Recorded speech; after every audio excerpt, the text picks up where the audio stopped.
Tam, kde svitá nad lúkami rosa bocká tichý chodník, z diaľky sa ozýva spev potoka a v peci praská prvý plameň dňa. Vôňa chleba sa nesie dolinou, na stole čakajú pohánkové pyrohy.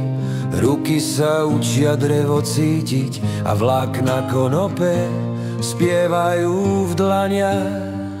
Objavte poloniny, kde čas sa spomalí, kde hviezdy sú bližšie, než sa zdá. Objavte poloniny, tu duša ožije a ticho ti povie, kto si a kam máš ísť.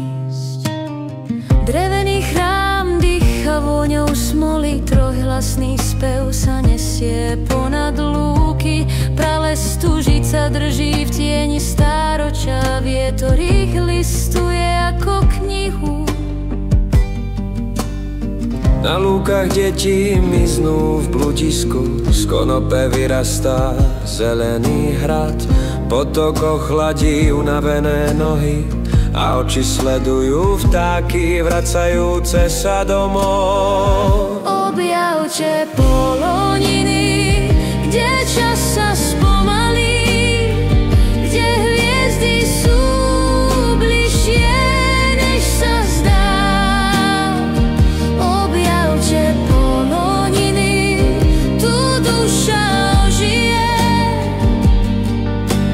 a ticho ti povie, kto si a kam máš ísť. Keď hasnú všetky svetlá sveta, kremenec bdie nad dýchom noci.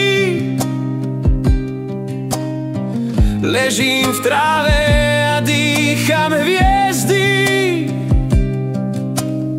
v tme, čo je darom, nie prázdnotou.